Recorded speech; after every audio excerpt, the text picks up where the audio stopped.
Vikerraadio looduskalender.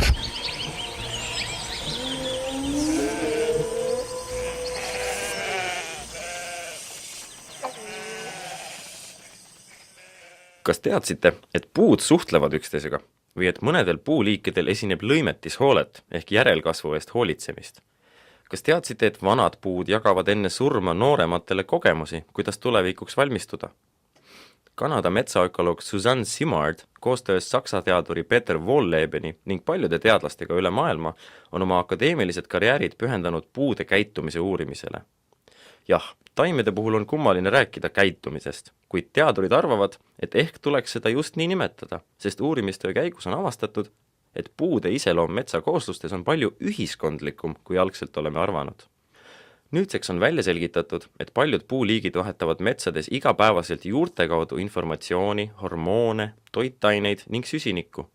Teatud liikide vanemad, suuremad emapuud aitavad oma noorkasvudel hakkama saada, jagades nendega toitaineid ja soodustades seeläbi noorukite kasvu ning tõenäosust ellujäämiseks.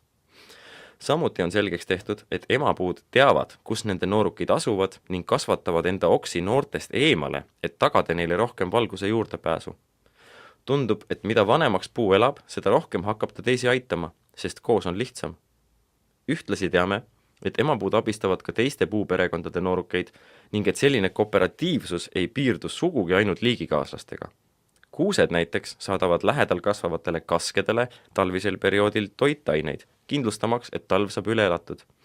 Kased seevastu aitavad kuuski suvel, mil okaspuudel on keerulisemad ajad. Uurimused on leidnud kinnitust asjaolule, et erinevate puuliikide olemasolu aitab kindlustada metsakoosluse tervist, vähendades ohtude nagu kahjurite puhangud, põuad või tormid tõsidust.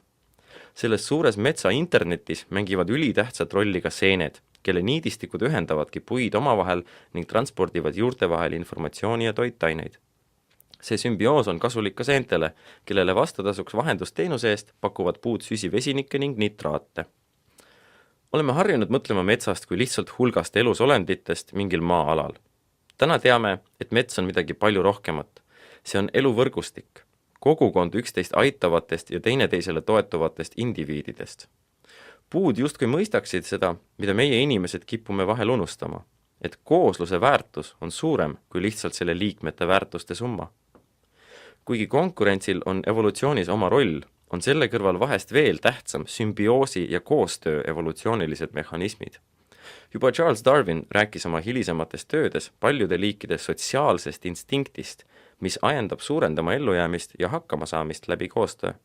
Tõepoolest, milleks olla teistest parem, kui teineteisega arvestades saame mõlemad olla tugevamad, vastupidavamad ning targemad. Looduskalender.